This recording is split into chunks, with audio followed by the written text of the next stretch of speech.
1971 میں ایک American air line کے جہاز کو ٹیک آف کیے ابھی چند منٹ ہی گزرے تھے کہ سب سے پیچھے والی سیٹ پہ بیٹھے ایک پیسنجر نے ایئر ہوسٹس کو اپنے پاس بلایا اور ہنستے ہوئے ایک چٹھی اس کو تھما دی۔ اس چٹھی میں صرف چند الفاظ لکھے تھے جس نے پورے امریکہ میں ہلچل مچا کر رکھ دی۔ وہ پیسنجر کون تھا اور ایف بی آئی آج تک اس کو زندہ یا مردہ کیوں نہیں ڈھونڈ پائی؟ ڈھونڈنا تو دور کی بات، امریکہ کی سب سے پاورفل انٹیلیجنس ایجنسی پچھلے 50 سالوں سے اس پیسنجر کی ذرے برابر بھی انفارمیشن نہیں نکال پائی۔ ناظرین، اس انٹرسٹنگ واقعے کی شروعات 24 نومبر 1971 کو پورٹ لینڈ ایئرپورٹ سے ہوئی تھی۔ ایک شخص جو بظاہر بزنس مین لگتا تھا، اس نے پورٹ لینڈ سے سیاٹل کا ٹکٹ بک کروایا اور سیدھا جہاز کی طرف بڑھنے لگا۔ تب امریکہ میں ڈومیسٹک فلائٹس پر کسی قسم کی بھی کوئی سختی نہیں ہوا کرتی تھی، نہ ہی پیسنجرز کا سامان چیک کیا جاتا تھا اور نہ ہی ان کی آئیڈینٹی ویریفیکیشن کی جاتی تھی۔ یہ Northwest Orient airline کا جہاز بوئنگ 727 تھا، جس کو صرف 45 منٹوں میں پورٹ لینڈ سے سیاٹل تک پہنچنا تھا۔ سن گلاسز لگائے ایک بریف کیس کے ساتھ ڈین کوپر نامی یہ پیسنجر اس جہاز میں سوار ہوا اور اپنی پسند کی سیٹ پر جا کر بیٹھ گیا، جو جہاز کی سب سے آخری سیٹ تھی۔ اس نے اپنے لیے ایک ڈرنک آرڈر کی اور ساتھ ہی سگریٹ بھی جلا لی۔ یہاں تک سب کچھ نارمل چل رہا تھا، کیونکہ فلائٹ میں اسموکنگ کرنا بھی 70s میں الاؤڈ تھا۔ ٹھیک 2:58 پر فلائٹ ٹیک آف ہو گئی۔ ٹیک آف ہوتے ہی ڈین کوپر پیچھے مڑا اور پاس میں بیٹھی ایئر ہوسٹس کو ہنستے ہوئے ایک انویلپ تھما دیا۔ ایئر ہوسٹس، جس کا نام فلورنس شافنر تھا، اس نے جب وہ چٹھی پڑھی تو جیسے اس کے پیروں تلے زمین ہی کھسک گئی۔ Miss, I have a balm here and I would like you to sit by me. میرے پاس بام ہے اور میں چاہتا ہوں کہ آپ میرے برابر میں آ کر بیٹھ جائیں۔ فلورنس شافنر جب ڈین کوپر کے برابر میں آ کر بیٹھی تو اس نے اپنا بریف کیس کھولا، جس میں ڈائنامائٹ کی 8 اسٹکس اور ایک ڈیٹونیٹر بھی موجود تھا۔ ان شارٹ، جہاز ہائی جیک ہو چکا تھا اور ڈین کوپر کی ٹوٹل 3 ڈیمانڈز تھی۔ اس کو 5 بجے سے پہلے $2 لاکھ کیش، 2 پیراشوٹ کے پیئرز اور سیاٹل ایئرپورٹ پر ایک ری فیولنگ ٹرک ریڈی چاہیے تھا۔ اپنی ڈیمانڈز کے آخر میں اس نے فلورنس شافنر کو انڈائریکٹلی یہ بھی بولا کہ اگر کوئی غلطی ہوئی تو میں بام پھاڑ دوں گا۔ ڈین کوپر کے علاوہ اس جہاز میں 35 پیسنجرز تھے جن کو پیچھے جہاز میں ہونے والے اس واقعے کا بالکل بھی علم نہیں تھا۔ فلورنس شافنر ڈین کوپر کی ڈیمانڈز لے کر کاکپٹ میں گئی اور کیپٹن کو سارا ماجرا سنا دیا۔ ایک دوسری ایئر ہوسٹس، جس کا نام ٹینا مکلو تھا، وہ اب ایک انٹر کام لے کر ڈین کوپر کے ساتھ آ کر بیٹھ گئی، جو پائلٹ اور ڈین کوپر کے درمیان میسج پہنچانے کا کام کر رہی تھی۔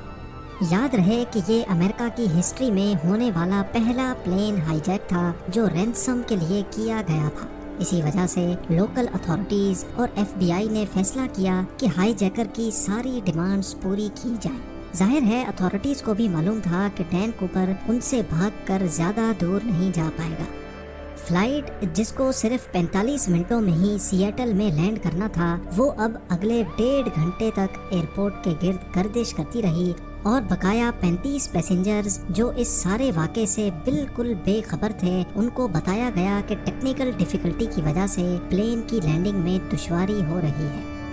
اس دوران سیاٹل نیشنل بینک سے $20 کے 10,000 نوٹ اکٹھے کیے گئے، جن کے سیریل نمبرز نوٹ کر لیے گئے تھے، اور ایک قریبی اسکائی ڈائیونگ کلب سے 2 پیراشوٹ کی جوڑیاں بھی ارینج کی گئیں۔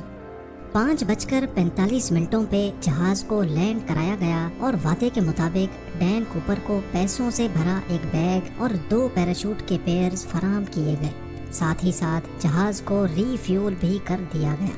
اپنی مانگیں پوری کروانے کے بعد ڈین کوپر نے 35 پیسنجرز اور 2 فلائٹ کرو کو جہاز سے اترنے کی پرمیشن دے دی، جبکہ پائلٹس اور 2 فلائٹ کرو کو جہاز میں رہنے کا ہی کہا۔ اس وقت رات ہو چکی تھی اور جہاز ایک بار پھر سے ٹیک آف کر گیا۔ ڈین کوپر نے اپنے ساتھ بیٹھی ٹینا مکلو کے ذریعے پائلٹ کو کچھ خاص انسٹرکشنز بھیجی۔